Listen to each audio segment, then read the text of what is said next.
ګرانو نازولو ماشومانو السلام علیکم. خدای دې وکړي چې جوړ روغ راغلی وای چې خپل درس ته غوږ ونیسئ. درس به بیا څنګه پیل کړو؟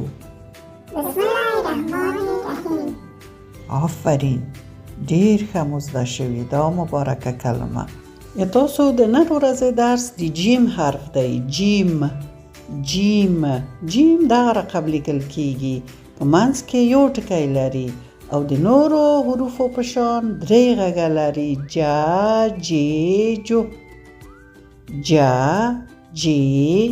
جو لکه جیم د جمپر په کلمه کې جا غږ کړي، جمپر.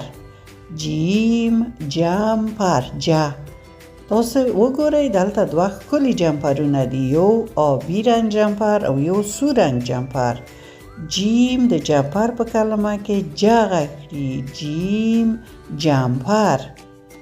جیم جمپر جمپر. جیم د جمپر په کلمه کې د جا غږ کړي، جمپر. او جیم د جیلی په کلمه کې جی غږ کړي، جی. جو ما درته وویل چې درې غږه لري. دلته وګورئ دوه ماشومان ولاړ دي، د دغه نجلۍ تشا سپورت کړي، حتما دا یې مشره خور ده او دوی ته جایزه یې ساتلې جیلی د میز په سر چې جیلی ورکړي. جیم جیلی. جیم د جیلی په کلمه کې د جی غږ کړي، جیم جیلی. او جیم د جوس په کلمه کې جو غږ کړي. دلته وګورئ چې دغه نجلۍ په منډه راغلې ده چې جوس واخلي، ځان ته جوس واخلي. او دلته یې میز په سر د مالټې جوس دی، د هندوانې جوس دی، مزهدار جوس. جیم د جوس په کلمه کې د جو غږ کړي، جیم جوس. جو جوس. جیم جوس.